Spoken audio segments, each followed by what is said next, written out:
Hello एमर्स, एक बार पुनः हम लोग आ गए हैं अपने लेक्चर एंड टॉपिक को आगे बढ़ाने के लिए। तो जैसा कि आप सभी लोग जानते हैं, हम लोग पढ़ रहे हैं एमीन, और आज हम देखेंगे एमीन की फिजिकल प्रॉपर्टी यानी भौतिक गुणधर्मों को। तो जैसा कि आप सभी लोग जानते हैं, जो भौतिक गुणधर्म होते हैं वो क्या बताते हैं, तो वो ये बताते हैं कि ये दिखते कैसे हैं, महकते कैसे हैं, इन्हीं सब बातों को बताते हैं।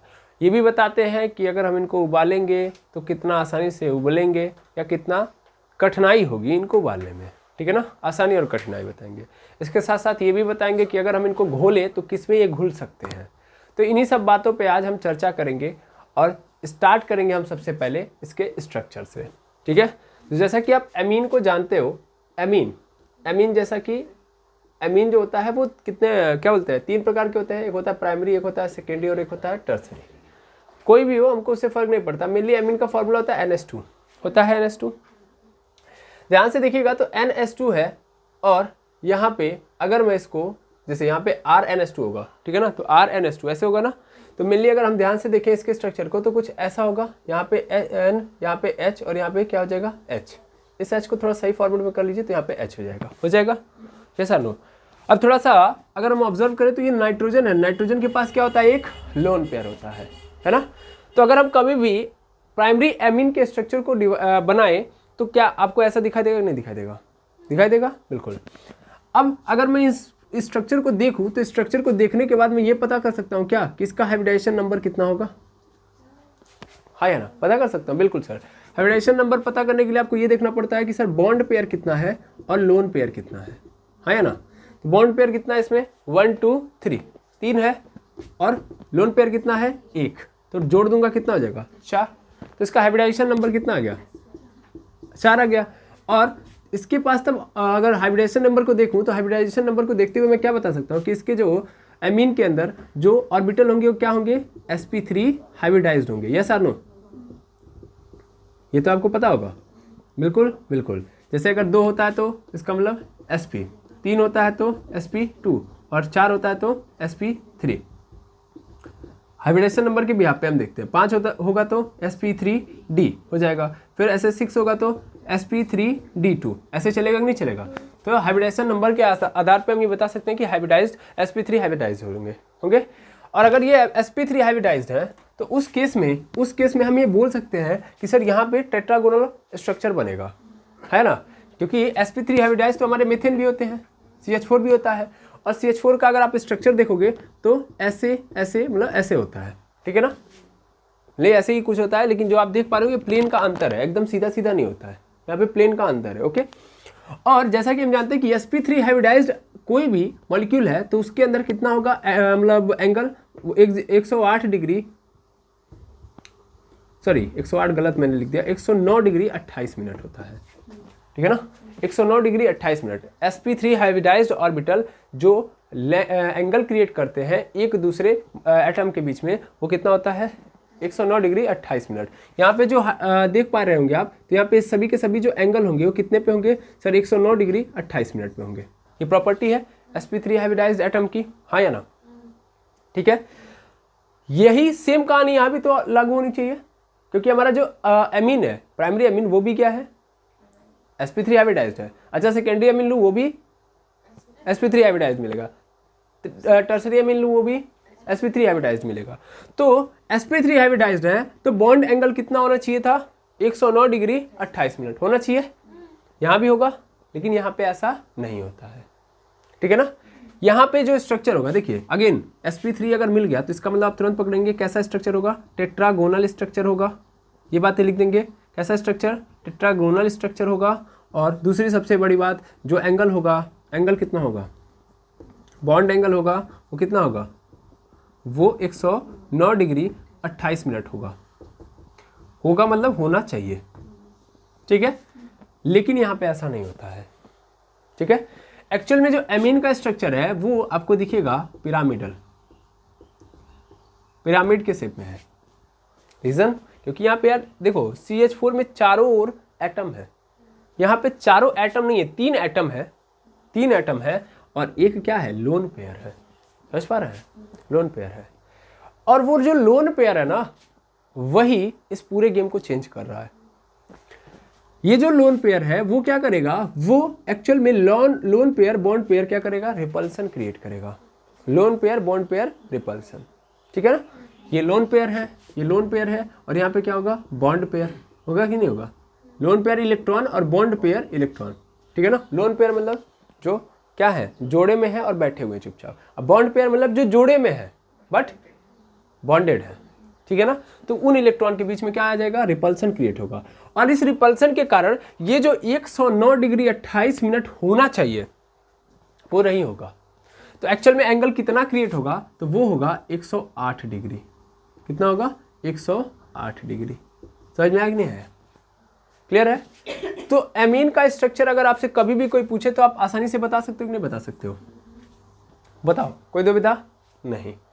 तो यहाँ से इसके स्ट्रक्चर से आपको ये बात क्लियर कर लेनी है कि पिरामिडल होता है, 108 डिग्री का एंगल क्रिएट होता है, जबकि होना कितना चाहिए, इतना होना चाहिए। क्यों नहीं होता है, because of this lone pair, कारण लोन पेयर, ठीक है ना।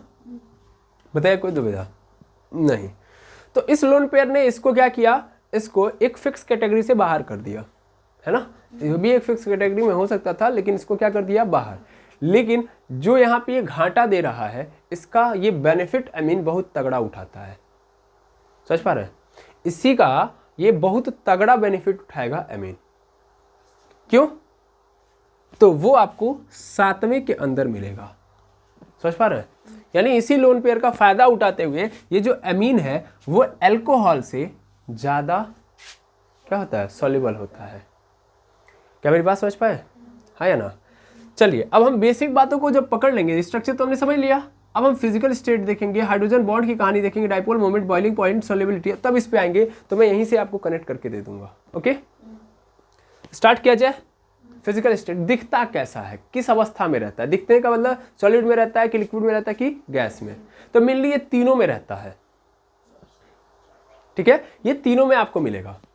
बट इसकी कहानी में एकदम सिंपल ऐसे ही पकड़ लीजिए कि जितने भी शुरुआत के रहेंगे, शुरुआत मतलब जब भी मैं बोलूँ इसका मतलब देखो, NH2 के जस्ट बगल में कौन लगा है, R, ये है एल्किल ग्रुप। और मैं बोल रहा हूँ कि एल्किल ग्रुप शुरुआती दौर में क्या होंगे, छोटे होंगे। शुरुआती दौर मतलब अगर शुरुआत की जाए कंपाउंड की तो 1 2 3 से करूंगा तो C1 आएगा, यानी CH3 NH2 पहला होगा कि नहीं होगा, पहला प्राइमरी अमीन होगा कि नहीं होगा, CH2 sorry CH3 NH2, it is the first primary amine. अब ये शुरुआती अमीन, इन्हीं को मैं शुरुआती अमीन बोल रहा हूं। तो जो शुरुआती अमीन होते हैं वो क्या होते हैं, गैसियस फॉर्म में मिलेंगे। लेकिन जैसे जैसे ये आगे बढ़ेंगे वो लिक्विड में जाएंगे, फिर लिक्विड से गैस में जाएंगे। समझ में आया कि नहीं आया, पहले इतनी बात बताइए। हाँ, सॉलिड में बोला बताया, तो पहले गैस में, गैस के बाद फिर जो ही नंबर आगे बढ़ा, इंक्रीज हो रहा है, लिक्विड में जाएंगे, लिक्विड के बाद फिर तभी किस में मिलने लगेंगे, सॉलिड में मिलने लगेंगे। समझ में आ रहा है, यही तो मैंने बोला ना। अच्छा, पहली बार में क्या बोले थे, मतलब शुरुआती सॉलिड नहीं होगा, सॉलिड नहीं, सॉरी मैंने गलत अगर बोल दिया होगा तो वहाँ पे पकड़िए। शुरुआती के जो होंगे वो गैसियस में मिलेंगे, फिर लिक्विड, फिर सॉलिड। ओके, इस बात को मत भूलिएगा, ठीक है। अब मैं इस चीज़ को आपको यहाँ पे समझा दे रहा हूँ ताकि आपको ज़्यादा बेहतर तरीके से समझ में आएगा। मैं इसको मिटाऊँ, देखिएगा।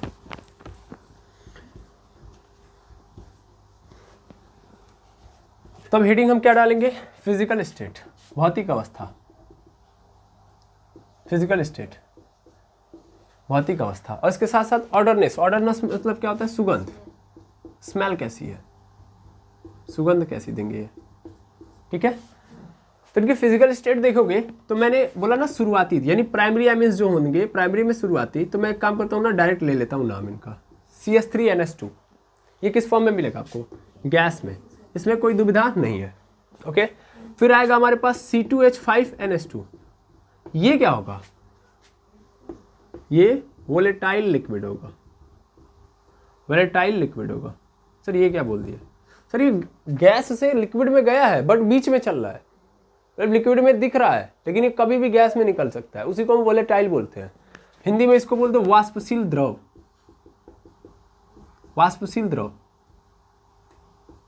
है कि नहीं है, वाष्पशील द्रव, वाष्प वाला, भाप वाला द्रव है, लिक्विड है, ठीक है। अब उसके बाद आता है C3, मतलब तीसरा आ जाएगा, और तीसरे से लेके 8वें तक C3 से C8 तक आपको किस फेज में मिलेंगे? लिक्विड में। क्या बात समझ पाए? एक सीक्वेंस बना दीजिए। और C8 से जितने भी एबव मिलेंगे आपको, C8 से एबव सब किस में मिलेंगे? सॉलिड में। ठीक है, हाँ या ना? बिल्कुल। इसके साथ साथ इनका महक यानी सुगंध भी देख लीजिए। तो ये जो C3 से C8 मिल रहे हैं, या शुरुआती दौर के, मैं पूरे को ले लेता हूँ, तो ये एक्चुअल में जानते हैं कैसे होते हैं? अमोनिया की तरह होते हैं। जैसी महक अमोनिया की होती है वैसे होते हैं ये, है ना? NH3 की महक होती है इनकी, ठीक है, अमोनिया की। लेकिन जो ही ये सॉलिड में कन्वर्ट होंगे, ये एक्चुअल में कैसे हो जाएंगे? फिशी स्मेल हो जाएगी इनकी। FISH और Y लगा दो, स्मेल। मछली के जैसे महकेंगे ये। जैसे मछली की जो महक होती है वही महक इनकी हो जाएगी। मछली की सुगंध आएगी इनसे। ठीक है, क्लियर है? तो फिजिकल स्टेट क्लियर हो गया। अब इसी के साथ साथ कलर भी पकड़ लो। तो कलर जो होता है इनका वो कलरलेस होता है। जैसे कैरेक्टर जो है इनका कैरेक्टरलेस होता है, वैसे कलर जो है इनका कलरलेस, रंगहीन है ये, कोई रंग नहीं है। समझ में आया? तो भौतिक अवस्था क्लियर। CH3NH2 मैथिल, अच्छा इसका नाम बताइए पहले, मैं गलती से बोल दिया। CH3NH2 फटाफट। मैथिलेमाइड। C2H5 एथिलेमाइड। ठीक है, गुड। पकड़ में आ रहा है? कोई दुविधा नहीं ना? अच्छा ठीक है, मतलब टेंशन मत लीजिएगा, आगे और भी स्ट्रक्चर आते जाएंगे। सेकेंडरी एमीन में भी मैंने बताया हुआ है। ठीक है, गुड। चलिए, अच्छी बात है कि IUPAC आपका क्लियर है। IUPAC होना ही चाहिए, नहीं तो फिर तब आप देख के कुछ नहीं कर सकते। तो क्लियर, फिजिकल स्टेट में कोई दुविधा नहीं। तो फिजिकल स्टेट हम लोगों ने यहाँ पे कवर कर लिया। इसको आप क्या कर लेंगे? Note down. स्ट्रक्चर आप लोगों ने नोट डाउन कर ही लिया होगा। ओके, अब हम देखेंगे हाइड्रोजन बॉन्ड की स्थिति। चलिए, अब हम हाइड्रोजन बॉन्ड की स्थिति को पकड़े। तो हाइड्रोजन बॉन्ड मतलब क्या? Primary amine, secondary amine and tertiary amine. ठीक है, ठीक है। अब ध्यान दीजिएगा, primary amine, secondary amine and tertiary amine है। ओके, तो प्राइमरी एमीन की अगर मैं स्थिति देखूं तो यहाँ पे होता है RNHH। यहाँ पे सेकेंडरी एमीन की स्थिति देखोगे तो एक H, यहाँ R, यहाँ भी R। और टर्सरी एमीन की स्थिति देखोगे तो यहाँ भी R, यहाँ भी R और यहाँ भी R होगा। एक एक के कंपाउंड को उठाओ यार, इस कंपाउंड को, मतलब प्राइमरी एमीन के किसी स्ट्रक्चर को उठा लो रैंडमली। अब उठा के यहाँ पे रखो। यहाँ पे R हो गया, यहाँ पे देखना, यहाँ पे N हो गया, यहाँ पे H हो गया, यहाँ पे H हो गया। बगल में फिर से रखा मैंने, यहाँ पे R, यहाँ पे N, या ऐसे रखो, यहाँ पे N, यहाँ पे R, यहाँ पे H, यहाँ पे H हो गया। ध्यान से देखो, तो ये हाइड्रोजन इस नाइट्रोजन के साथ बॉन्ड बना सकता है? नहीं बना सकता है? जैसा ना बन सकता है। हाइड्रोजन बॉन्ड किनके किनके बीच में स्टैब्लिश होता है? ये पढ़ा है हमने कि सर हाइड्रोजन बॉन्ड एक्चुअल में हाइड्रोजन नाइट्रोजन के बीच में हो सकता है, हाइड्रोजन ऑक्सीजन के बीच में, हाइड्रोजन फ्लोरीन के बीच में। ऐसा नो, इन तीनों के बीच में होता है ना। ये तीनों क्या है सर? हाईली इलेक्ट्रोनेगेटिव है। तो हाईली इलेक्ट्रोनेगेटिव होने के कारण क्या होता है सर? पार्शियल चार्ज पैदा होता है, जिसको हम डाइपोल मोमेंट कहते हैं। समझ में आ रहा है? तो डाइपोल मोमेंट आता है। ये नाइट्रोजन के ऊपर क्या है? तगड़ा वाला माइनस चार्ज आएगा, और इसके ऊपर क्या जाएगा? तगड़ा वाला प्लस चार्ज आया। देखो, ये प्लस चार्ज इसके कारण आया है ना? इसके कारण इसके ऊपर प्लस चार्ज, यहाँ पे देखो इसके पास, यहाँ पे माइनस और यहाँ पे प्लस, ऐसे चल रहा होगा सब पे। अब इस कारण इनके बीच में एक अट्रैक्शन पैदा होगा। ये एक क्या है? मॉलिक्यूल है। ये भी क्या है? एक मॉलिक्यूल है। और दो मॉलिक्यूल्स के बीच में जो अट्रैक्शन आता है, इसको बोलते हैं इंटरमॉलिक्यूलर अट्रैक्शन फोर्स। ये अट्रैक्शन क्या पैदा करता है? Force. That force is called अंतरा आणविक आकर्षण बल, इंटरमॉलिक्यूलर अट्रैक्शन फोर्स। और ये जो अट्रैक्शन फोर्स है उसको हम हाइड्रोजन बॉन्ड बोलते हैं, है ना? यहाँ पे कैसी बॉन्डिंग हो गई है? Hydrogen bonding. तो यहाँ पे हाइड्रोजन बॉन्ड नजर आ रहा है? ऐसा नो, प्राइमरी एमीन में हाइड्रोजन बॉन्ड नजर आया, सेकेंडरी एमीन में आएगा? बिल्कुल आएगा, सेकेंडरी एमीन में भी आएगा सर। देख लीजिए, आप यहीं पे आप चिपका सकते हैं। यहाँ पे सेकेंडरी एमीन थोड़ा सा ऊपर लिख लीजिए, सेकेंडरी एमीन को थोड़ा सा ऊपर लिख लीजिए, और यहाँ पे स्ट्रक्चर बनाइए। यहाँ पे R, यहाँ पे N, और यहाँ पे क्या हो जाएगा? H, और यहाँ पे क्या हो जाएगा? R। अब देखो इनके बीच में बन गया कि नहीं बन गया? बन गया। तो मॉलिक्यूल्स आपस में क्या हो जा रहे हैं? यहाँ पे भी हाइड्रोजन बॉन्ड बना पा रहे हैं। तो सेकेंडरी एमीन में भी हाइड्रोजन बॉन्ड बनेगा। लेकिन टर्सरी एमीन का क्या? टर्सरी एमीन में कहीं पे हाइड्रोजन नजर आ रहा है? नहीं। कार्बन का आप हाइड्रोजन नहीं ले सकते। देखो यहाँ पे CH3 लिखोगे तभी आप कहोगे सर कैसे नहीं बोल सकता मैं। यहाँ पे मैंने ले लिया, यहाँ पे मैंने CH3 ले लिया, सॉरी यहाँ पे CH3, यहाँ पे भी CH3, यहाँ पे भी CH3, यहाँ पे भी CH3, सॉरी 4 नहीं बनाना है, ठीक है। एक दूसरा मॉलिक्यूल मैं बगल में चिपका रहा हूँ, यहाँ पे N है, यहाँ पे CH3 है, यहाँ पे भी CH3 है और यहाँ पे भी CH3 है, क्योंकि कई लोगों के मन में ये शंका उत्पन्न होगी, इसीलिए मैं इसको क्लियर करना चाहता हूँ। अब कई लोग कहेंगे सर आप इस C को थोड़ा सा इलेबोरेट कर दो, मतलब अलग अलग हाइड्रोजन को कर दो, यानी थोड़ा फैला दो। अब देखो यहाँ पे हाइड्रोजन, यहाँ पे नाइट्रोजन, बन गया बॉन्ड, हाइड्रोजन बॉन्ड। हो तो क्या गलत है? सही तो है स्ट्रक्चर, तो गलत कहाँ से है ये? क्या हुआ? नहीं, मैं जानना चाहता हूँ गलत कैसे, ये गलत कैसे आपने बोल दिया? हाइड्रोजन नाइट्रोजन के बीच में तो यहाँ भी बन रहा है, तो वहाँ पे कैसे गलत है? वेरी गुड, उस हाइड्रोजन पे चार्ज है ही नहीं, यही समझना था। देखो जब नाइट्रोजन से हाइड्रोजन जुड़ेगा या नाइट्रोजन ऑक्सीजन से हाइड्रोजन जुड़ेगा या फ्लोरीन से हाइड्रोजन जुड़ेगा, तो इस केस में हाइड्रोजन के ऊपर पार्शियल प्लस चार्ज आएगा, ठीक है, पार्शियल प्लस चार्ज आएगा। लेकिन ये कार्बन के साथ जब जुड़ेगा तो इसके ऊपर कोई चार्ज नहीं आने वाला, क्योंकि कार्बन और हाइड्रोजन की इलेक्ट्रोनेगेटिविटी सेम होती है। तो भैया इसके ऊपर चार्ज आया ही नहीं पॉजिटिव, ठीक है ना, और यहाँ पे माइनस है, तो क्या इसको अट्रैक्ट कर पाएगा? नहीं कर पाएगा। तो टर्सरी एमीन के अंदर हाइड्रोजन बॉन्ड नहीं पाया जाता है, इस चीज को पकड़ना पड़ेगा। हाइड्रोजन बॉन्ड की स्थिति में यहाँ पे हम क्या पकड़ना है? Hydrogen bond. तो किस में हाइड्रोजन बॉन्ड पाया जाएगा? प्राइमरी एमीन में पाया जाएगा, सेकेंडरी में पाया जाएगा, टर्सरी में नहीं पाया जाएगा। क्यों? क्लियर हो गया? हाइड्रोजन है लेकिन वो कार्बन का हाइड्रोजन है, और कार्बन के हाइड्रोजन पे कोई चार्ज नहीं आता, नाइट्रोजन के हाइड्रोजन पे चार्ज आएगा। ओके, तो इस हिसाब से आप ये लिख लेंगे कि सर हाइड्रोजन बॉन्ड किसके ऊपर नहीं पाया जाता है, किसमें नहीं पाया जाता है? टर्सरी एमीन में। अब अगर ये हाइड्रोजन बॉन्ड नहीं पाया जाता तो इसके नुकसान देखो कहाँ कहाँ मिलेंगे। देखो सबसे पहली बात तो डाइपोल मोमेंट की हम कर लेते हैं। हाइड्रोजन बॉन्ड के बाद डाइपोल मोमेंट तो यहीं पे पकड़ लो। डाइपोल मोमेंट किसके अंदर पाया जाएगा? प्राइमरी के अंदर पाया जाएगा, सेकेंडरी के अंदर, टर्सरी के अंदर बहुत कम हो जाएगा। प्राइमरी में सबसे ज्यादा, सेकेंडरी में कम और टर्सरी में तो बहुत कम। डाइपोल मोमेंट सबसे ज्यादा यहाँ पे ही आएंगे। डाइपोल मतलब क्या होता है? Partial positive, partial negative. इसके पास 2 हाइड्रोजन है तो ज्यादा पार्शियल मिलेगा, यहाँ पे 1 हाइड्रोजन है, कम हो जाएगा इसकी अपेक्षा डाइपोल मोमेंट, और यहाँ पे बिल्कुल कम हो जाएगा। डाइपोल मोमेंट भी समझ में आ रहा है? हाँ या ना? अब इसके साथ साथ बॉइलिंग पॉइंट पकड़ लो, तो कहाँ पे ज्यादा हाइड्रोजन बॉन्ड है? हाइड्रोजन बॉन्ड तगड़ा वाला इंटरमॉलिक्यूलर अट्रैक्शन फोर्स पैदा करता है, तो इस केस में यहाँ प्राइमरी एमीन के जो मॉलिक्यूल्स होंगे वो ज्यादा तगड़े तरीके से चिपके होंगे। बॉइलिंग पॉइंट मतलब उनको दूर करना, गैसियस फॉर्म में ले जाना, अलग अलग करना मॉलिक्यूल्स को। तो अगर मैं इसको दूर करना चाहूंगा तो कहाँ पे ज्यादा फोर्स है? सर प्राइमरी एमीन में, सेकेंडरी में कम, टर्सरी में तो बिल्कुल कम है। तो टर्सरी को अगर आप चाहो, अगर आप टर्सरी का बॉइलिंग पॉइंट देखो तो बहुत ही कम है, सेकेंडरी का उससे ज्यादा है, और प्राइमरी का सबसे ज्यादा है। तो एमीन्स के अंदर सबसे ज्यादा प्राइमरी एमीन का बॉइलिंग पॉइंट होता है। क्यों होता है? क्लियर है? हाँ या ना? ठीक है ना? इस बात को कभी भूलिएगा मत। तो बॉइलिंग पॉइंट तक की कहानी को आपने समझ लिया। अब यहीं से सॉल्युबिलिटी भी कनेक्ट कर लो, 2 सेकंड के अंदर सब खत्म हो जाएगा। अभी मैं लिखवा दूंगा सब कुछ, बट यहीं से कनेक्ट करते जाओ, क्योंकि आपको फील आ चुका है कि यहाँ पे अट्रैक्शन फोर्स ज्यादा है, यहाँ पे अट्रैक्शन फोर्स कम है, यहाँ पे बिल्कुल कम है। यहाँ पे हाइड्रोजन बॉन्ड तगड़ा वाला है, यहाँ पे हाइड्रोजन बॉन्ड कमजोर है, यहाँ पे हाइड्रोजन बॉन्ड एकदम कम है, मतलब है ही नहीं। अब ध्यान से सुनना, सॉल्युबिलिटी का मतलब पानी के अंदर आप घोल के चेक कर रहे हो। तो ये बताओ एमीन क्या पानी के अंदर घुलेंगे? बिल्कुल घुलेंगे सर। प्राइमरी वाले घुलेंगे, आराम से घुल जाएंगे, क्योंकि उनके पास हाइड्रोजन बॉन्ड की कैपेबिलिटी है, तो हाइड्रोजन बॉन्ड तो एग्जिस्ट करा लेंगे सर। कई लोगों के मन में ये पहले भी आया था कि सर कार्बन के साथ, देखिए आर जब भी लोग देखते हैं तो सी और उसके साथ साथ एच नजर आता है तो लोग एच से कनेक्ट करा देते हैं, बट एच के पास क्या होना चाहिए? पार्शियल माइनस या पार्शियल प्लस चार्ज होना चाहिए, अदरवाइज आप अपने मन से नहीं करा सकते। ठीक है? और जब वो ऑक्सीजन, नाइट्रोजन या फ्लोरीन के साथ जुड़ा होगा तभी उसके ऊपर पार्शियल प्लस चार्ज आएगा। कभी भी कार्बन वाले हाइड्रोजन के ऊपर पार्शियल प्लस चार्ज मत डाल दीजिएगा। ठीक है? तो सॉल्युबिलिटी के हिसाब किताब से देखा जाए तो प्राइमरी एमीन तो अच्छे खासे क्या होंगे? घुलनशील होंगे। हाँ होंगे बिल्कुल, लेकिन ये एक हद तक घुलनशील होंगे, वो भी तब तक घुलनशील होंगे जब तक ये निम्न लेवल के हैं, लोअर है। लोअर मतलब जब तक कार्बन की मात्रा उनमें कम है।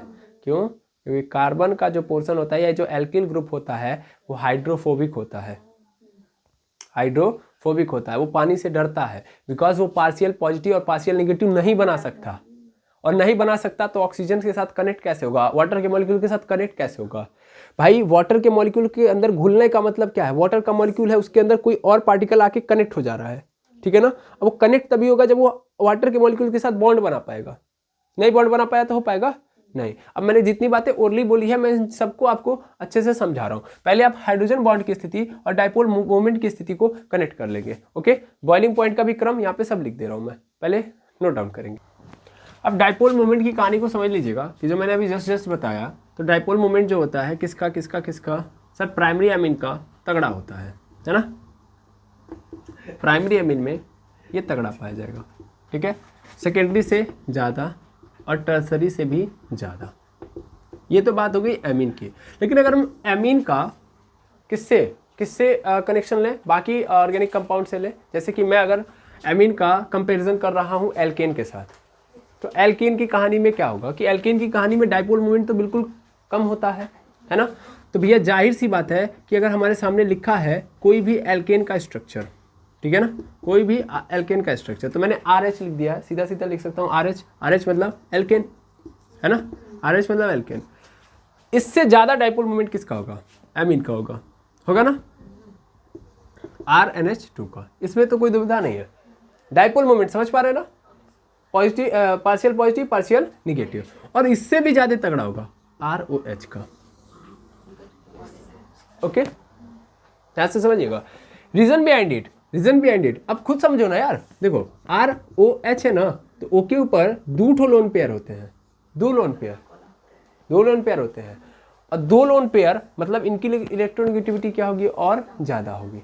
सर 2 लोन पेयर से कहीं पे भी इलेक्ट्रोनेगेटिविटी का लेना देना नहीं होता है कि नहीं है? इलेक्ट्रोनेगेटिविटी का लोन पेयर से लेना देना है? बिल्कुल सर, इसके पास ऑलरेडी इतने माइनस चार्ज है और उस ऊपर से ये और चाहेगा खींचना, ठीक है ना, तो इसकी इलेक्ट्रोनेगेटिविटी क्या होती है? ज़्यादा होती है। यार आप लोन पेयर से कभी मत कनेक्ट करिएगा, मैं आपको सीधे सीधे क्रम दिखा दे रहा हूँ, आप इसको याद रखिएगा। फ्लोरीन का सबसे तगड़ा होता है, उसके बाद ऑक्सीजन का, और फिर उसके बाद N का। तो फोन याद रखेंगे, FON, तीनों गैसियस पार्टिकल हैं, सॉरी तीनों गैसियस एटम है, ठीक है ना, FON। फ्लोरीन, ऑक्सीजन और नाइट्रोजन। ऑक्सीजन की इलेक्ट्रोनेगेटिविटी ज़्यादा होती है नाइट्रोजन से, इसीलिए ज़्यादा तगड़ा वाला पार्शियल चार्ज और बना पाता है।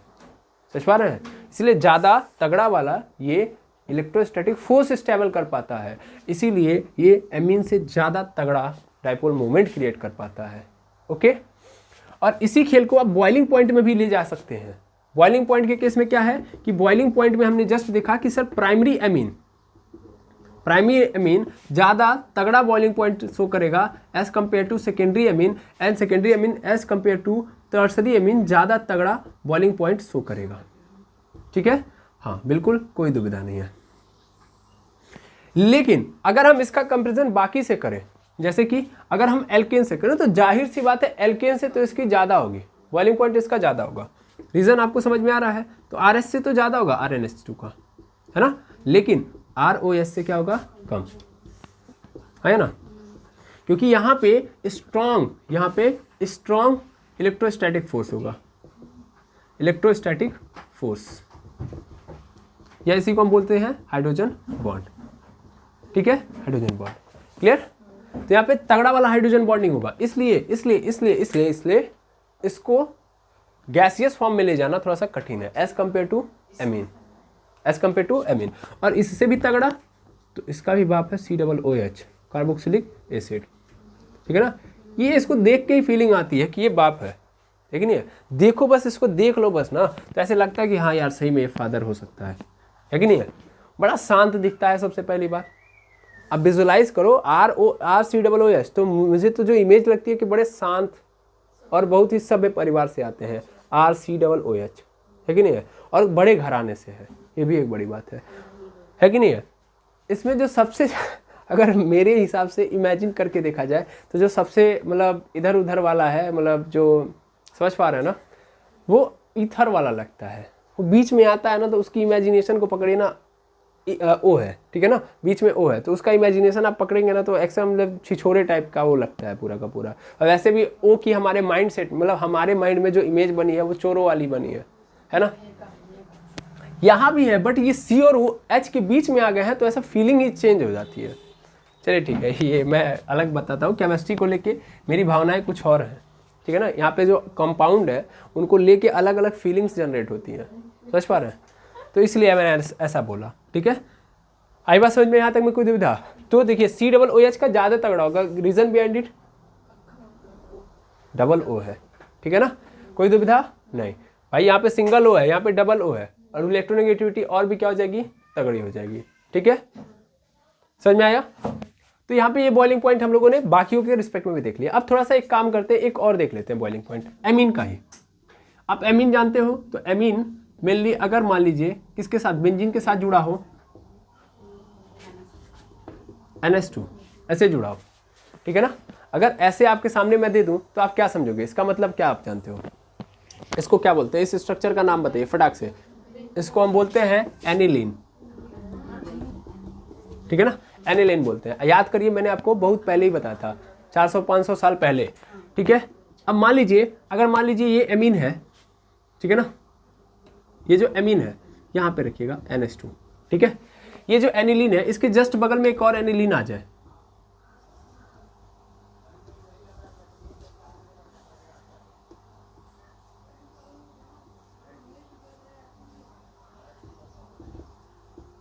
ठीक, यहां पे देखिएगा, यहां पे देखिएगा, यहां पे N, यहां पे H और यहां पे H, ठीक है। ये दोनों एनिलीन है, क्या इनके बीच में हाइड्रोजन बॉन्ड बन सकता है, यस और नो, बिल्कुल बन सकता है सर। यहाँ पे हाइड्रोजन बॉन्ड इस्टेब्लिश हो सकता है, इसमें कोई दुविधा नहीं है, ठीक है, तो इसमें कोई समस्या नहीं होगी। लेकिन हम एनिलीन के स्ट्रक्चर में थोड़ा सा चेंज लेके आ जाए, एनिलीन के स्ट्रक्चर में थोड़ा सा चेंज लेके आ जाए। यार ये कुछ बड़ी बात नहीं है, बस मैं थोड़ा सा आपको ये एक साइक्लो वाला केस दिखा रहा हूँ और कुछ नहीं, साइको वाला नहीं, साइक्लो वाला, ठीक है। ऐसे हो गया, यहाँ पे N, इधर भी CH3, इधर भी CH3, यहाँ भी N, यहाँ भी CH3, यहाँ भी CH3। ये क्या था, एनिलीन था। ये क्या है, ये जो दोनों स्ट्रक्चर देख रहे हो क्या है, ये दोनों मॉलिक्यूल किसके हैं, तो एक्चुअल में ये है NN di NN dimethyl aniline, dimethyl aniline, है ना, यही तो है। अब मैं इसमें पूछूं हाइड्रोजन बॉन्ड एस्टेब्लिश होगा, नहीं होगा, तो यहाँ पे हाइड्रोजन बॉन्ड नहीं बनेगा, है कि नहीं है। क्यों नहीं बनेगा, क्योंकि ये जो आपको एमीन दिख रहा है वो कैसा है, टर्सरी एमीन है सर, समझ में आया ना। तो आपको स्ट्रक्चर वाइज एक कंफ्यूज कर देगा, आप कंफ्यूज हो जाओगे। आप कहोगे सर यहाँ पे क्या है कि बेंजीन आ गया, अगर टर्सरी एमीन तो हम नॉर्मल वाला देखते हैं, तो आपको हमेशा याद रखना कि टर्सरी एमीन कोई भी हाइड्रोजन बॉन्ड एस्टेब्लिश नहीं कर सकता। तो इसका बॉइलिंग पॉइंट, इसका बॉइलिंग पॉइंट और इसका बॉइलिंग पॉइंट किसका तगड़ा होगा सर, एनिलीन का तगड़ा होगा NN डाईमेथिल एनिलीन से, है ना। क्या बॉइलिंग पॉइंट, ठीक है ना। इसको हम साफ भाषा में लिख देते हैं यहाँ पे, boiling point of aniline is greater than N यहाँ पे डैश लगा के N, फिर डाई मेथिल एनिलीन, ठीक है। रीजन आपको पता है, रीजन में नहीं दुविधा है, नहीं, तो रीजन आपको पता है, ठीक है, रीजन मैंने दे दिया। तो आई होप आपको बॉइलिंग पॉइंट का कॉन्सेप्ट क्लियर हो गया होगा। अब हम बात करते हैं सॉल्युबिलिटी की, तो यहीं पे बैठे बैठे सॉल्युबिलिटी भी पकड़ लेते हैं, ठीक है ना।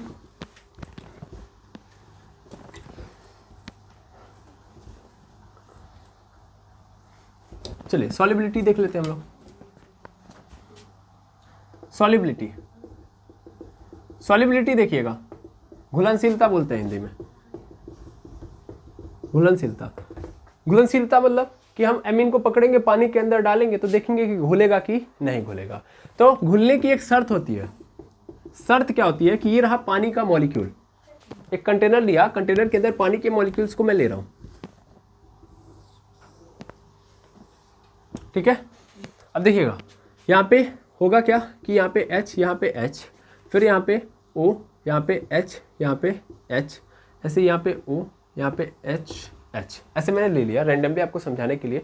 अब ध्यान से देखेंगे तो इस H का इस O के साथ संबंध होगा, है ना। ऐसे ही इस O का अगले किसी H के साथ संबंध होगा, बोल सकता हूँ, ऐसा इसके साथ कनेक्शन होगा, ऐसा फिर इसके साथ होगा, फिर इसके साथ, ऐसे चल रहा होगा, चल रहा होगा। तो ऐसे ये जो वाटर के मॉलिक्यूल हैं आपस में क्या है, जुड़े हुए हैं, लेकिन बीच में आप देख रहे हो कि गैप है। जाहिर सी बात है लिक्विड है तो लिक्विड में गैप तो होगा ही होगा। अब आपने क्या डाला, अब आपने इधर से एमीन डाल दिया, एमीन डाल दिया। आप एमीन डालोगे, एमीन आएगा, तो एमीन को कहाँ पे रुकना पड़ेगा, इसके बीच में रुक के करना क्या पड़ेगा, देखो घुलेगा तभी जब ये एमीन आएगा, इसके बीच में स्टेब्लिश होगा। स्टेब्लिश का मतलब इनके साथ बॉन्ड बना ले, वाटर मॉलिक्यूल्स के साथ। भाई ये वाटर के मॉलिक्यूल्स आपस में खुश है कि नहीं है, ये दूसरे को तभी जगह दे सकते हैं जब उसको कनेक्ट कर सकते हैं, उससे जुड़ सकते हैं। जुड़ने का मतलब उसके साथ बॉन्ड बना सकते हैं। और यहाँ पे इस केस में केवल और केवल कौन सा बॉन्ड बनने के चांसेस है, हाइड्रोजन बॉन्ड। तो भाई हाइड्रोजन बॉन्ड बने, देखो ये जो बॉन्ड दिख रहा है आपको हाइड्रोजन बॉन्ड ही तो है। ये वाटर का मॉलिक्यूल दूसरे से कैसे जुड़ पा रहा है, इसको समझो। इसका कारण ये है कि ये जो ऑक्सीजन है इसके ऊपर कैसा चार्ज है, पार्शियल माइनस, क्योंकि ये हाईली इलेक्ट्रोनेगेटिविटी है, नेगेटिव है, तो इस कारण ये हाइड्रोजन के ऊपर पार्शियल प्लस डाल रहा है। तो हर मॉलिक्यूल के अंदर ये व्यवस्था है। यहाँ पे ध्यान से समझना, फिर से मैं बोल दे रहा हूँ कि यहाँ पे ऑक्सीजन के ऊपर पार्शियल माइनस चार्ज होगा, यहाँ पे पार्शियल प्लस चार्ज होगा। रीजन बिहाइंड इट, क्योंकि इलेक्ट्रोनेगेटिविटी का खेल है ना, इलेक्ट्रोनेगेटिविटी, इसकी इलेक्ट्रोनेगेटिविटी ज़्यादा है, यानी ये इलेक्ट्रॉन को खींचने की चार्ज ज़्यादा रखता है, तो इसके पास माइनस चार्ज है, इसके पास प्लस चार्ज है। और ये व्यवस्था सभी मॉलिक्यूल्स के पास है ना। यहाँ पे माइनस, ठीक है, यहाँ पे माइनस, यहाँ पे प्लस, ये व्यवस्था सभी मॉलिक्यूल्स के पास है।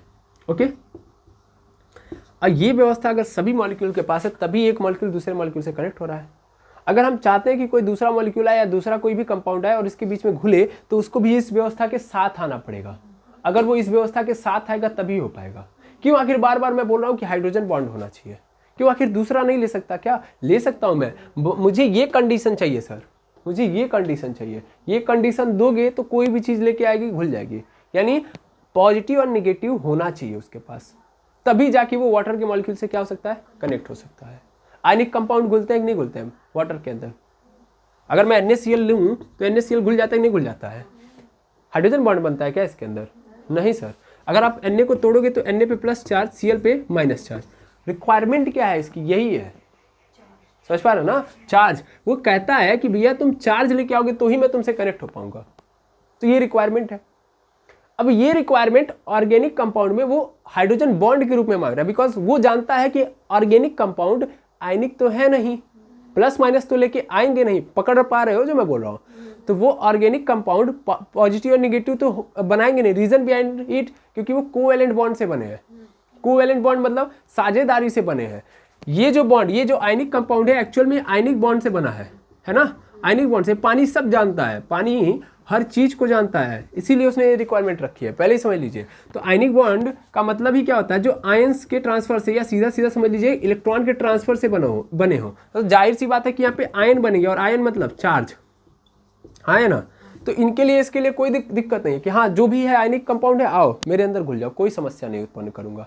लेकिन ऑर्गेनिक के लिए क्या समस्या है कि वो कोवैलेंट बॉन्ड से बने हैं। कोवैलेंट मतलब साझेदारी से बने हैं, है ना, साझेदारी है। और साझेदारी में क्या होता है भैया कि इलेक्ट्रॉन पूर्णतः ट्रांसफर हुआ नहीं है। तो इलेक्ट्रॉन पूर्णतः ट्रांसफर नहीं हुआ तो किसी के ऊपर चार्ज आया नहीं है। भाई इलेक्ट्रॉन हटेगा एक एटम से तभी तो चार्ज आएगा, यहाँ पे हुआ नहीं है तो चार्ज आया नहीं। तो बस थोड़ा थोड़ा चार्ज भी अगर लाने की क्षमता है तो वो आ जाए, नहीं तो मत जाए। तो पानी की इसीलिए पहली शर्त यही रखी गई थी, क्योंकि पानी के मॉलिक्यूल्स का अरेंजमेंट ही इस तरह का होता है। समझ में आया कि नहीं आया, क्लियर है। अब ये देखा गया, ऑब्जर्व किया गया पूरे में, तो ये देखा गया कि एक्चुअल में ये पार्शियल पॉजिटिव और पार्शियल निगेटिव तभी आएगा जब नाइट्रोजन के साथ हाइड्रोजन हो, ऑक्सीजन के साथ हाइड्रोजन हो, या फ्लोरीन के साथ हाइड्रोजन हो, तभी ऐसा हो सकता है। समझ पा रहे हैं, तभी ये खेल पैदा हो सकता है। क्लियर है। अच्छा, कई लोग कहेंगे सर अगर नाइट्रोजन के साथ कार्बन होता तो भी तो हो सकता है, लेकिन यार ये बताओ कि नाइट्रोजन के साथ कार्बन है तो कार्बन अकेले आएगा क्या, कभी नहीं अकेले आएगा। कार्बन हमेशा हाइड्रोजन को साथ में लेके आएगा। समझ पा रहे हैं, इस चीज को पकड़िएगा, कभी भूलिएगा मत। और जाहिर सी बात है नाइट्रोजन अकेले केवल कार्बन से नहीं कनेक्ट हो सकता, नाइट्रोजन के साथ हाइड्रोजन होगा ही होगा। और चूंकि कार्बन अपने आप में थोड़ा सा ज्यादा ही शेयरिंग करता है, इसको पकड़िए, कार्बन की जो शेयरिंग है ना थोड़ी सी तगड़ी होती है, यस और नो। क्योंकि कार्बन को देखोगे तो कार्बन को चार ओर से जोड़ना होता है। अगर मान लो कि एक साइड से नाइट्रोजन ने जोड़ भी लिया तो बाकी तीन साइड अभी खाली है, इन तीन साइड में उसका किसी न किसी और से जुड़ा होगा। तो अगर ये चार्जेस लेके भी आ रहा है तो भैया ये तीन लोगों से इधर जुड़ा हुआ है, इतना इफेक्ट इसके ऊपर नहीं डाल पाएगा कार्बन के ऊपर। समझ पा रहे हैं ना भाई? अगर ये मान लो इलेक्ट्रॉन लेके भी जा रहा है तो भी कार्बन इधर के तीन एटम से जुड़ा हुआ है, यहाँ पे ए है, यहाँ पे बी है, यहाँ पे सी है, तीन लोगों से जुड़ा है। तो कार्बन अकेले इनकी प्रॉपर्टी के भी यहाँ पे थोड़ी ना काम करेगा। ये बताओ, अगर इसके ऊपर पार्शियल प्लस चार्ज आ जाएगा तो बाकी के लिए भी तो समस्या उत्पन्न होगी, क्या सर? नो। अगर मान लो इधर करंट मार रहा है जिससे ये कनेक्ट हुए हैं सब, और ये बेचारे डरते हैं इन सब चीज़ों से, तो क्या इसके साथ जुड़ेंगे? नहीं। तो इसीलिए मैं बोल रहा हूं कि नाइट्रोजन अकेले कार्बन पे वो इफेक्ट नहीं डाल पाएगा जो हाइड्रोजन पे। हाइड्रोजन चूंकि अकेला होता है, अगर नाइट्रोजन के साथ हाइड्रोजन जुड़ रहा है तो अकेले ही जुड़ेगा। समझ पा रहे हो ना? तो इसलिए पूरा इलेक्ट्रॉन ले सकता है ये, लेकिन इस केस में पूरा नहीं ले सकता क्योंकि कार्बन के और भी इलेक्ट्रॉन बाकियों ने लिए हुए हैं। अब आई थिंक समझ में आ गया होगा। तो नाइट्रोजन का कार्बन के साथ ऐसा नहीं होता है, क्योंकि आपको पता था कि कार्बन और हाइड्रोजन का इलेक्ट्रोनेगेटिविटी सेम होता है, और हमने अभी बताया कि नाइट्रोजन हाइड्रोजन हो, ऑक्सीजन हाइड्रोजन हो, फ्लोरीन हाइड्रोजन हो, तो ये व्यवस्था बन सकती है कि पार्शियल पॉजिटिव पार्शियल नेगेटिव आता है। उसके भी केस में आएगा, लेकिन प्रॉब्लम क्या है समझ में आ गया होगा वो भी। तो उसको लेके कोई बहस नहीं होनी चाहिए अब आगे, है ना? इसीलिए हमने देखा है कि हाइड्रोजन बॉन्ड केवल इनमें पैदा होते हैं। अब ये बॉन्ड जो बना पाएंगे वो इनके अंदर आ सकते हैं, वो घुल सकते हैं। एमीन बना सकता है, बिल्कुल घुलेगा वो, बस खत्म। समझ में आ रहा ना? तो एमीन यहाँ पे क्या हो सकता है? पानी के अंदर घुल सकता है, क्योंकि एमीन क्या है? बना सकता है, लेकिन एमीन का शुरुआती बना सकता है, बाकी नहीं। ठीक है ना? चलिए, इतनी राम कहानी से आपको जीवन भर में कभी भी अगर सॉल्युबिलिटी का केस सुनाया जाएगा या सॉल्युबिलिटी शब्द लाया जाएगा आपके सामने, तो आप ये कनेक्ट कर लेंगे कि आखिर क्या अंदर की कहानी है, क्यों आखिर हम ये केस देख रहे होते हैं बार बार, क्यों हम हाइड्रोजन बॉन्ड की रिक्वायरमेंट ले रहे होते हैं ऑर्गेनिक कंपाउंड से। ठीक है ना? अब समझना ध्यान से आगे की कहानी। आगे की कहानी में हम देखेंगे कि जैसे कि प्राइमरी एमीन ही है, मैंने लिया यहाँ पे NH2 और यहाँ पे R। तो यहाँ पे ध्यान दो, ये क्या है? ये एक्चुअल में हाइड्रोजन बॉन्ड नहीं बना सकते, एल्किल ग्रुप है, हाइड्रोजन बॉन्ड नहीं बना सकता। तो इसलिए इसको हम क्या बोलेंगे? हाइड्रोफोबिक। भाई हाइड्रोफोबिक क्यों बोला? पानी से डर रहा है, क्योंकि ये पानी के अंदर घुल ही नहीं सकता। और ये केवल और केवल क्या है? हाइड्रोफिलिक है, ये पानी के साथ घुल सकता है, क्योंकि ये क्या कर सकता है? हाइड्रोजन बॉन्ड बना सकता है। ठीक है? लेकिन अगर सपोज कर लो ये हाइड्रोफोबिक पार्ट बढ़ रहा है, क्योंकि ये तो कांस्टेंट है, इट इज अ कांस्टेंट, ये कहाँ से इंक्रीज करेगा? इंक्रीज करेगा नहीं, लेकिन ये इंक्रीज कर रहा होगा। और जैसे जैसे ये बढ़ेगा, दैट मीन्स हाइड्रोफोबिक पार्ट बढ़ेगा। भाई ऐसे समझ सकते हो कि पहले एक कार्बन जुड़ा हुआ था NH2 के साथ, फिर दो कार्बन जुड़ गए, फिर दो कार्बन NH2 के साथ जुड़ गए, फिर तीन कार्बन NH2 के साथ जुड़ गए, फिर 5 कार्बन। तो ध्यान से देखो, तो ऐसे जुड़ते जा रहे हैं और बड़ी होती जा रही है चेन। और ये पूरा का पूरा पोर्शन नहीं जुड़ना चाहता है, यानी नहीं घुलना चाहता है, ये हाइड्रोफोबिक है। तो आप खुद समझ पा रहे होंगे, खुद समझदार हैं क्या, कि ये इनको भी घुलने से रोकेगा। तो इस तरीके से इनकी घुलनशीलता क्या होती जाएगी? कम। समझ में आया कि नहीं आया? तो RNH2 में जो R होता है भैया, वो हाइड्रोजन बॉन्ड स्टैब्लिश नहीं कर पाता है, हाइड्रोफोबिक पार्ट है। तो ये जब जब इंक्रीज करेगा वैसे वैसे एमीन की सॉल्युबिलिटी कम होती जाएगी, और एक ऐसा समय आएगा कि ये जो एमीन है वो घुल ही नहीं पाएगा, क्योंकि इसके मॉलिक्यूल भी इंटर करेंगे ना पानी के बीच में, तो पानी के बीच में एडजस्ट ही नहीं कर सकते। कहाँ एडजस्ट करवाओगे? छोटा मोटा रहता तो कहीं से भी तीर मार के हम बॉन्ड बना लेते, लेकिन बीच में पूरा एकदम दीवार खड़ी हो जाएगी अगर इनकी, तो बनने देगा बॉन्ड दूसरे मॉलिक्यूल से, तो घुल नहीं पाएंगे। ठीक है? क्या मेरी बात समझ पाए? बिल्कुल। तो ये होता है खेल। अब सुनिएगा ध्यान से, सुनिएगा। जैसे कि अगर हम यहां पे सॉल्युबिलिटी का केस लें, तो प्राइमरी एमीन क्या होते हैं? As compare to secondary amine ज़्यादा घुलनशील होते हैं, और as compare to tertiary amine तो सबसे ज़्यादा घुलनशील होते हैं। इसमें तो कोई दुविधा नहीं है। लेकिन प्रॉब्लम सुनना, प्राइमरी एमीन का भी जस्ट बताया ना, वो भी निम्न वाले, लो वाले, केवल लो वाले, है ना? हाई वाले नहीं, क्यों नहीं? समझ में आ गया होगा। केवल लो वाले, हाई वाले नहीं। और अगर मैं इसका कंपैरिजन बाकियों से करूं, बाकियों मतलब इसके नियरली कौन चल रहा है? एल्केन चल रहा है और एल्कोहल चल रहा है, यही दो लोग चल रहे हैं इसके साथ साथ। तो अगर मैं एल्केन से करूं, जाएगा ये? घुलने जाएगा ये? कभी नहीं घुलेगा ये। पानी के अंदर घुलेगा ही नहीं, क्योंकि ये क्या नहीं बना पा रहा है, हाइड्रोजन बॉन्ड। तो ये एक्चुअल में ऑर्गेनिक कंपाउंड में ही घुलेगा, जैसे बेंजीन हो गया, एथिल एल्कोहल हो गया, इन सब के अंदर ये घुलनशील होगा एल्केन, लेकिन इनके अंदर पानी के अंदर नहीं घुलनशील होगा।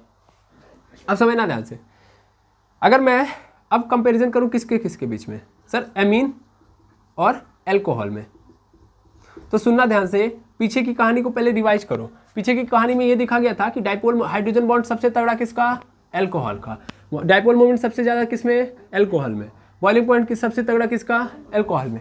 तो इन दोनों में घुलेगा भी कौन सबसे तगड़ा, एल्कोहल। लेकिन यहाँ पे उल्टा हो जाता है, उल्टा होगा तभी तो आप 7वां क्वेश्चन कर पाएंगे कि why amine is more soluble than alcohol. उपरांत तो सब आगे चल रहा था, सब जगहियां पर आगे चल रहा था, सॉल्युबिलिटी के केस में कैसे ये अल्कोहल डाउन हो गया एमीन से। अब आया समझ में, तो 7वां क्वेश्चन इसीलिए रखा गया था। ठीक है, समझ में आया। अब ध्यान से समझते हैं आखिर कारण क्या है।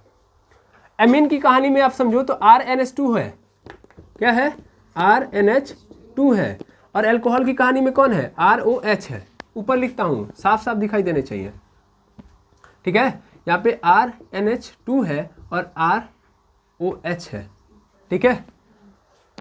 तो N पे क्या होता है, एक लोन पेयर, और O पे दो लोन पेयर है, लोन पेयर है। अब ध्यान से सुनना, अभी हमने ऊपर एक बात की कि एक्चुअल में नाइट्रोजन से ज़्यादा ऑक्सीजन इलेक्ट्रोनेगेटिव होता है। अब इसका मतलब क्या, इसका मतलब ये ऑक्सीजन अपना इलेक्ट्रॉन देना नहीं, लेने की जो प्रवृत्ति है नाइट्रोजन से ज़्यादा है। इस बात को पकड़ पा रहे हैं, नाइट्रोजन और ऑक्सीजन में ऑक्सीजन की प्रवृत्ति इलेक्ट्रॉन को लेने की ज़्यादा है, भले इलेक्ट्रॉन इसके पास ज़्यादा है, फिर भी ये चाह रहा है कि और इलेक्ट्रॉन मिल जाए। लेकिन नाइट्रोजन के पास इक्के लोन पेयर है, लेकिन ये उस तरीके का नेचर नहीं दिखा रहा है। दैट मीन्स ये लेने की प्रवृत्ति में नहीं है। यानी अगर ऐसे समझो कि यहाँ पे नाइट्रोजन खड़ा है, यहाँ पे ऑक्सीजन खड़ा है, दोनों को कहना है कि भैया इलेक्ट्रॉन दान करना है, कौन देगा, तो ये ऑक्सीजन है, वो तुमसे 4-5 बार यही सोचेगा कि कुछ घुमा फिरा तुम ही से ले ले। इसीलिए ना उसको बोला जाता है कि दुनिया का सबसे बड़ा चोर। मैं फ्लोरीन से भी मैं आगे मानता हूँ उसको, क्योंकि फ्लोरीन तो बेचारा मतलब है बहुत बड़ा चोर है, लेकिन एक आध जगह चोरी करते हुए इस तरह नजर आएगा। ये तो हर जगह आता है, चोरी करके चला जाता है। लेकिन नाइट्रोजन के केस में देखिएगा, आपने जितने भी स्ट्रक्चर देखे होंगे या जितना भी केमिकल रिएक्शन देखा होगा, उसमें बेचारा ये अपना लोन पेयर दे देता है, उठा के दे देता है, ये ले लो मेरा लोन पेयर। ऑक्सीजन का भी देखे होंगे तुम लोग कि ऑक्सीजन देता है एक साइड से, दूसर का साइड से तुरंत ले लेता है कि नहीं है, कि नहीं है। इधर से बॉन्ड ब्रेक करेगा, अच्छा ठीक है, कार्बन कितना बार रिक्वेस्ट कर रहा था इसके पहले वाले रिएक्शन में, हाँ तोड़ देते हैं, तो बेचारा दिखाने के लिए से तोड़ता है, फिर लाइक जोड़ लेता है कि नहीं है। तो ऑक्सीजन अपना इलेक्ट्रॉन डोनेट नहीं करना चाहता है, जबकि नाइट्रोजन ये काम अच्छे से कर लेता है कि नहीं है। अब यही कारण भी रहा कि आप देख पा रहे होंगे कि इसको लुईस बेस NH3 में लुईस बेस बोला गया, NH3 को लुईस बेस बोला जाता है, बिकॉज नाइट्रोजन के पास लोन पेयर ये डोनेट कर देता है। तो एक्चुअल में कारण क्या बना कि देखिए, ये इलेक्ट्रोनेगेटिविटी के क्रम में देखोगे तो जाहिर सी बात है ऑक्सीजन बहुत आगे रहेगा, लेकिन इलेक्ट्रॉन डोनेट करने के कंडीशन में नाइट्रोजन आगे रहेगा, ठीक है ना। तो नाइट्रोजन आसानी से as compare to oxygen donate कर देता है अपना इलेक्ट्रॉन, इसीलिए वो पानी के अंदर जब जाएगा तो जाहिर सी बात है बॉन्ड हटाएगा, पार्शियल चार्ज उसके ऊपर तगड़ा आएगा। ये क्या करेगा, ये भले ही पार्शियल चार्ज तगड़ा लेके आ रहा है, लेकिन डोनेट नहीं कर रहा है, ये तो डोनेट भी कर सकता है, तो ये तो और तगड़ा चार्ज लेके आ सकता है। ये डोनेट नहीं करेगा, पहले कनेक्ट करो, ये डोनेट नहीं करेगा, ये पार्शियल पे रख सकता है, और ये तो फुल्ली चार्ज लेके आ सकता है, पूरा दोनों लोन पेयर पे डोनेट कर सकता है। तो उस केस में पानी को कौन अच्छा लगेगा, नाइट्रोजन ना, क्योंकि नाइट्रोजन तो इतनी ज्यादा टेंडेंसी कि भाई पूरा का पूरा अपना क्या दे सकता है, इलेक्ट्रॉन में उठा के दे सकता है। तो ये तो पूरा का पूरा पूर्ण रूप से चार्ज लेके आ सकता है, और पानी यही चाहता है कि जितना ज्यादा चार्ज लेके आओगे उतना ज्यादा मेरे अंदर ज्यादा अच्छे से घुल पाओगे। समझ में आया। तो इसलिए नाइट्रोजन कि इस प्रवृत्ति के कारण ये जो एमीन है वो ज्यादा सोल्यूबल है एज कंपेयर टू एल्कोहल, ठीक है ना, बिकॉज ऑफ दिस कि नाइट्रोजन ज्यादा आसानी से इलेक्ट्रॉन डोनेट कर देता है, ठीक है, ठीक है, ठीक। तो ये मैंने सातों के सातों आपको समझा दिए, ठीक है। तो आई होप आपको पूरी फिजिकल प्रॉपर्टी और ये पूरी कहानी अच्छे से समझ में आ गई होगी। इसी उम्मीद के साथ आज के लेक्चर को यहीं पे एंड करूंगा। मिलूंगा नेक्स्ट लेक्चर में जहां पे हम बात कर रहे होंगे केमिकल प्रॉपर्टीज ऑफ एमीन। लेकिन डायरेक्ट केमिकल प्रॉपर्टी पे नहीं जानेंगे, सबसे पहले कुछ ऐसी प्रॉपर्टी समझेंगे जो अनोखा बनाता है एमीन को, और वो क्या अनोखा है वो यहीं पे आप हिंट पा चुके होंगे। ठीक है, तो मिलते हैं नेक्स्ट लेक्चर में। Thank you very much hammers.